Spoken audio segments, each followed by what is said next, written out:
وَقَضَىٰ رَبُّكَ أَلَّا تَعْبُدُوا إِلَّا إِيَّاهُ، اس کا فیصلہ ہے کہ اللہ کے سوا کسی کی عبادت نہیں کرنی۔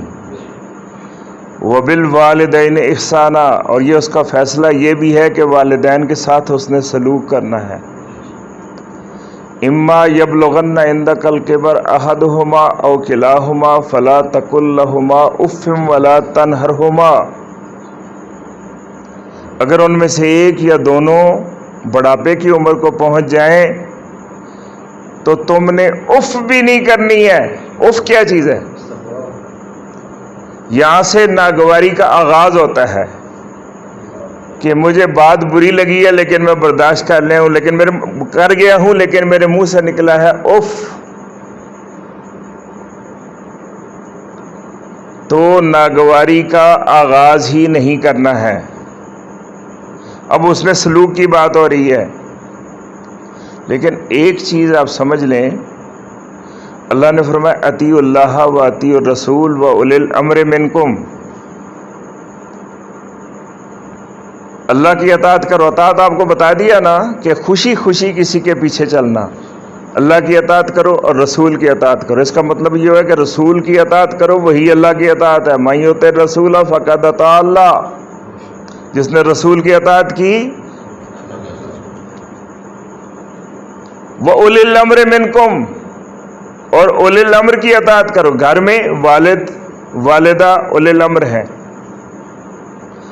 خانقاہ میں مرشد جو ہے اولی الامر ہے، مدرسے میں استاد جو ہے اولی الامر ہے،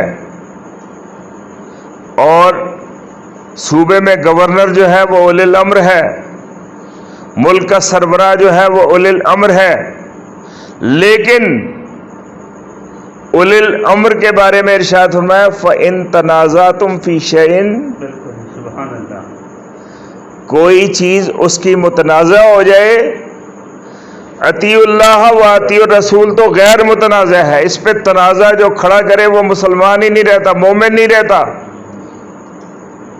ان کی وہاں سے ہی تو ہمارے پاس سچ پہنچنا ہے، حق پہنچنا ہے، ادھر سے جو بات آئی وہ حق ہے، عین حق ہے، وہی تو اصول ہے۔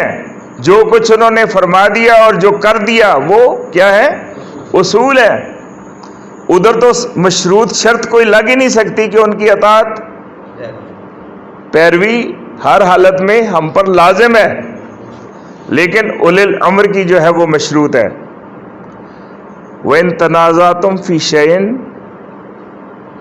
اگر یہاں پہ جو اولی الامر ہے اگر کسی بات میں تنازع ہو جائے، کوئی تنازع کب ہوگا؟ کہ اگر اولی الامر جو ہے وہ خود اللہ اور رسول کی اطاعت ہی نہیں کر رہا، وہ بات متنازع ہوگی۔ متنازع اور کسی بات پہ مومن کا تنازع ہو ہی نہیں سکتا ہے۔ اگر وہ کہے نماز پڑھو تو میں والدین کے ساتھ کیسے لڑوں گا؟ اگر میرا حکمران کہے کہ سود نہیں کھانا تو میں کیسے اس کے اختلاف اس کے ساتھ کروں گا؟ تو وہ عین اللہ کی اطاعت بتا رہا ہے۔ تنازع تو بنتا ہی وہاں سے ہے جہاں سے اللہ کی اطاعت سے اولی الامر خارج ہوتا ہے۔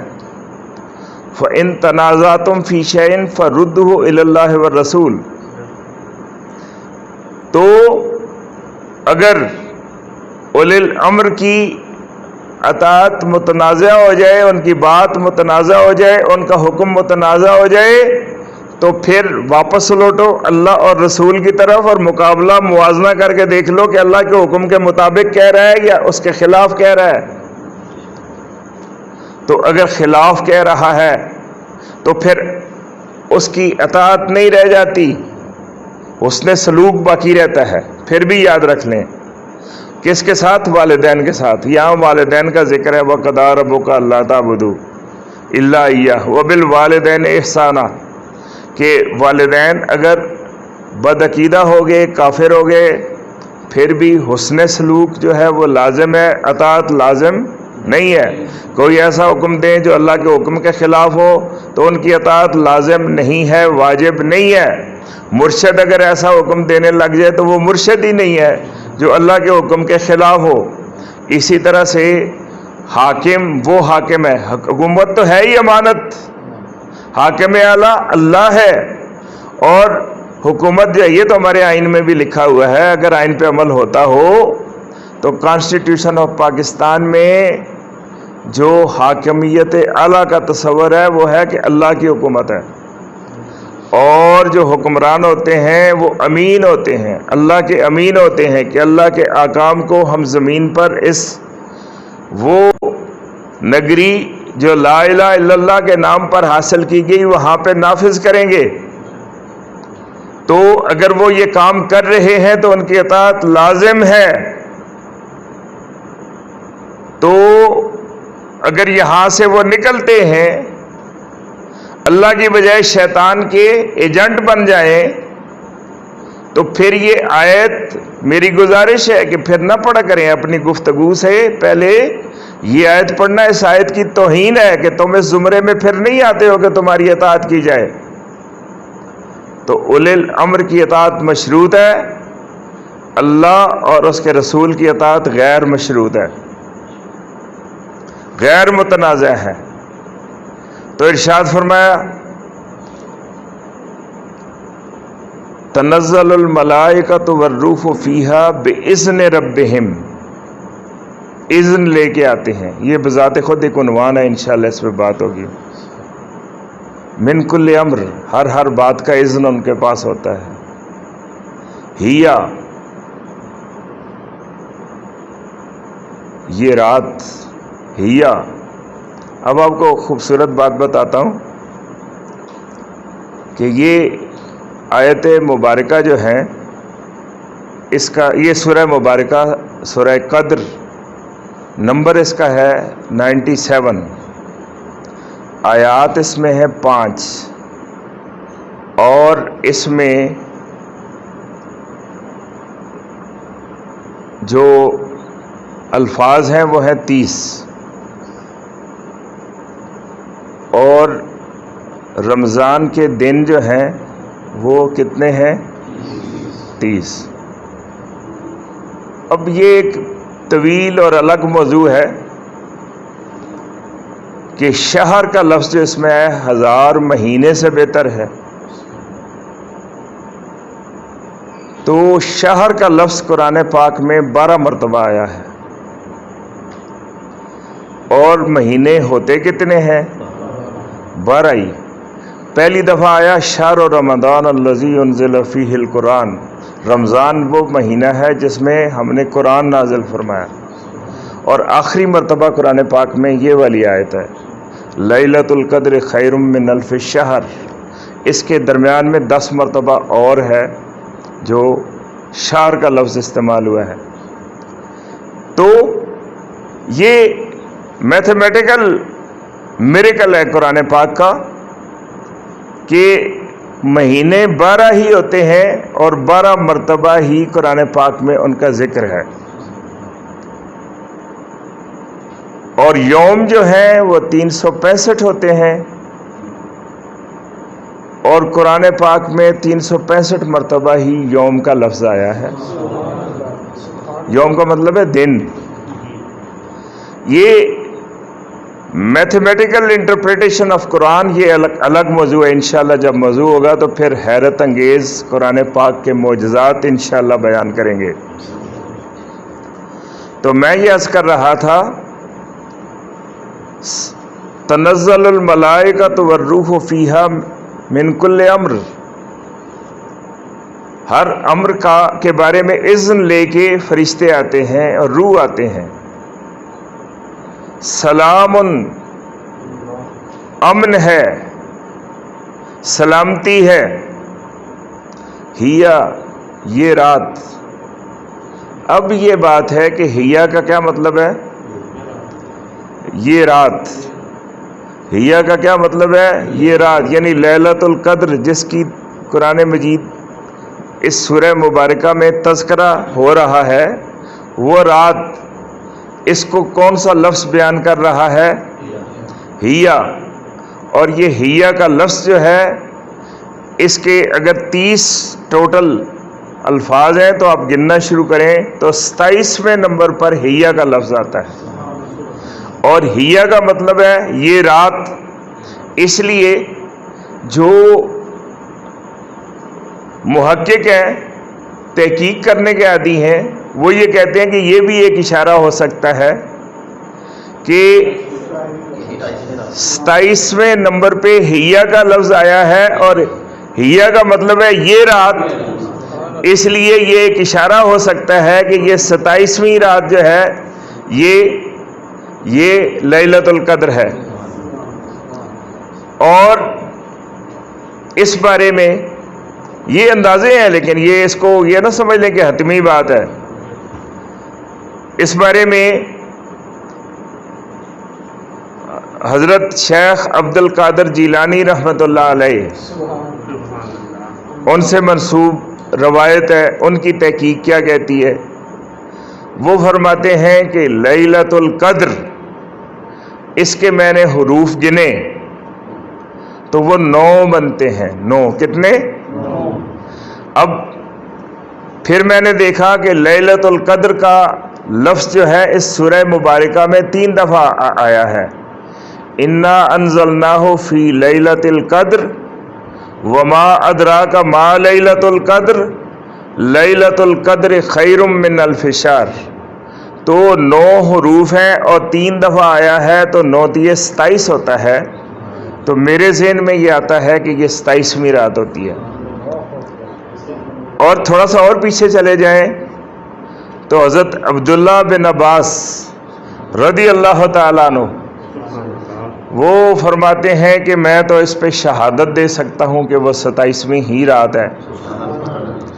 تو پوچھا کہ آپ کیسے اتنے یقین کے ساتھ کہتے ہیں؟ وہ کہتے ہیں کہ 7 کا لفظ ایسا ہے کہ جس کے ساتھ اللہ کو پیار ہے۔ پوچھا وہ کیسے؟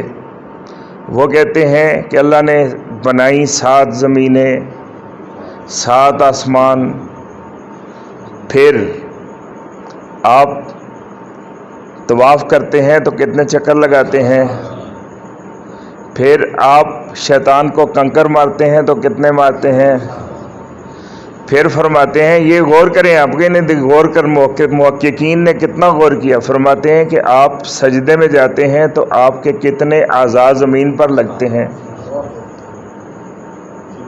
7 اعضاء آپ کے زمین پر لگتے ہیں۔ تو وہ گنتے چلے جاتے ہیں، گنتے چلے جاتے ہیں، گنتے چلے جاتے ہیں، اور پھر وہ کہتے ہیں کہ 27 اب آپ کا فرمان یہ ہے کہ طاق راتوں میں تلاش کرو، تو 21 23 25 27 اور 29 فرماتے ہیں کہ چونکہ 7 کا ہندسہ 27 میں آتا ہے، اس لیے مجھے یقین ہے کہ یہ 27ویں ہی رات ہے۔ لیکن نبی پاک صلی اللہ علیہ وآلہ وسلم فرماتے ہیں کہ ان کو طاق راتوں میں تلاش کرو، اور سب سے صاحب رائے نبی پاک صلی اللہ علیہ وسلم کی ہی ہوتی ہے، اور اس کے اندر بڑی حکمتیں۔ ایک یہ بھی روایت ہے کہ آپ فرماتے ہیں کہ میں نکلا، مسجد میں آیا، پروگرام یہ تھا کہ آج آپ کو بتا ہی دوں کہ لیلۃ القدر کیا ہے۔ معلوم یہ ہوا کہ بہت سی باتیں ہیں جو آپ کو پتہ تھیں، ہم تک نہیں پہنچی۔ اب وہ جو میں معراج کی بیان کر رہا تھا، وہ آیت مبارکہ سورہ بنی اسرائیل کی جو پہلی آیت ہے وہ کیا ہے؟ سبحان الذی اسریٰ بعبدہ لیلا من المسجد الحرام الی المسجد الاقصی الذی بارکنا حولہ۔ یہ ساری سیر بیان ہوئی، لیکن آگے اس کا مقصد لنریہ من آیاتنا، تاکہ ہم ان کو دکھائیں اپنی آیات میں سے۔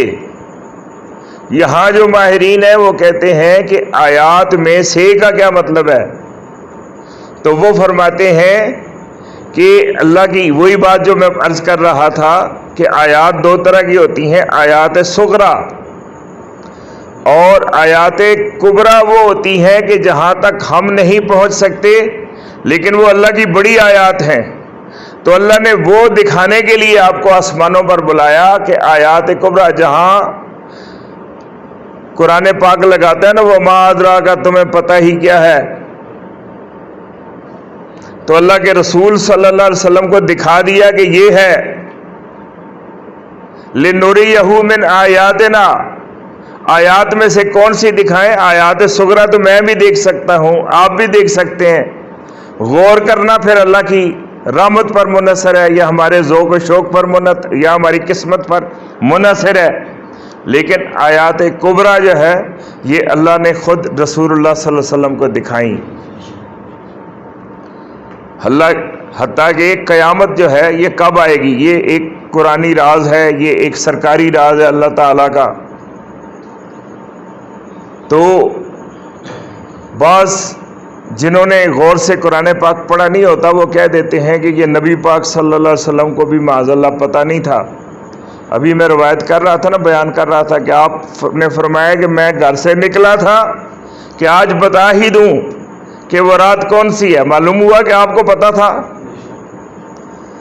تو اسی طرح قیامت کے بارے میں ہے کہ جو بھی آیت پڑھیں تو آپ کا اس کے ساتھ کیا تعلق ہے کوئی نہیں جانتا،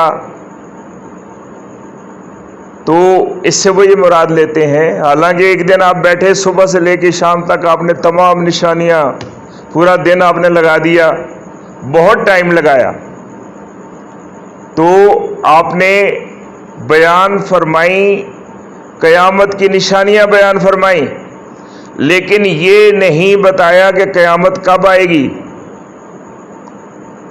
تو بعض لوگ سوچنے لگتے ہیں کہ شاید آپ کو پتہ ہی نہیں تھا کہ، تو اللہ تعالیٰ نے فرمایا الیہ یرد علم الساعہ، کہ اس ساعت کا علم جو ہے وہ اسی کی طرف لوٹا دیا جاتا ہے۔ مطلب کیا ہوا کہ یہ اللہ کی کائنات کا ایسا راز ہے کہ میں اگر اپنے محبوب بندوں کو بتا بھی دوں گا تو وہ تمہیں نہیں بتائیں گے، اس لیے کہ یہ میرا راز ہے اور اس میں حکمتیں، اس کو چھپانے میں حکمتیں پوشیدہ ہیں۔ اور الیہ یرد علم الساعہ کا کیا مطلب ہے کہ علم الساعہ کے بارے میں جس سے بھی پوچھو گے، اگر وہ نہیں جانتا تو وہ تمہیں کیا بتائے گا؟ وہ تو بتا ہی نہیں سکے گا۔ بٹ صاحب کیا خیال ہے؟ تو جس کو پتہ ہی نہیں اس نے تو بتانا ہی نہیں، لیکن جس کو پتہ ہے یرد علم الساعہ، وہ بھی لوٹا دے گا، وہ کہے گا کہ اللہ جانتا ہے بھائی، اللہ کی طرف لوٹا دے گا۔ اس لیے کہ حالانکہ اللہ نے ایسی باتیں بھی بتائیں، اللہ نے خود بھی چھپائیں۔ فَأَوْحَىٰ إِلَىٰ عَبْدِهِ مَا أَوْحَىٰ، کہ اپنے بندے کی طرف ہم نے وحی کی جو ہم نے وحی کی۔ تو قرآن پاک ایک ایسی وحی ہے کہ اگر اس کو چھپایا جائے تو اس کی اجازت ہی نہیں ہے، بلکہ بڑی اس کے اوپر وعید موجود ہے قرآن پاک میں کہ ہم شارک کاٹ کے رکھ دیں گے اگر قرآن پاک کو چھپایا گیا۔ یہ نہیں تھا کہ نبی پاک صلی اللہ علیہ وسلم چھپانے لگے تھے تو اللہ نے یہ وعید نازل فرمائی، بلکہ ہماری یقین کو پختہ کرنے کے لیے کہ قرآن پاک جب نازل ہو رہا تھا تو آپ کو کچھ بھی چھپانے کی اجازت ہی نہیں تھی۔ اس لیے بڑے سنگین الفاظ وہاں پہ آئے ہیں کہ آپ کی وتین کاٹ دی جائے اگر آپ چھپائیں، ہمیں یقین دلانے کے لیے کہ کبھی ممکن ہی نہیں کہ قرآن ہو اور نبی پاک صلی اللہ علیہ وسلم اس کو چھپا کے رکھیں۔ لیکن کچھ وحی کی ایک ایسی قسم بھی ہے کہ اللہ تعالیٰ خود فرماتا ہے کہ اپنے بندے کی طرف ہم نے وحی کی جو وحی کی، ہم نے وحی کی جو وحی کی، یعنی یہ وہ قسم ہے جو عام بندوں تک پہنچنا جو ہے وہ حکمت کے خلاف ہے۔ تو نبی پاک صلی اللہ علیہ وسلم، اسی کو تو حدیث قدسی کہا جاتا ہے کہ ہم پڑھتے ہیں کہ اللہ نے فرمایا، اور قرآن میں کہیں بھی نہیں لکھا ہوتا، اس کو کہا جاتا ہے حدیث قدسی۔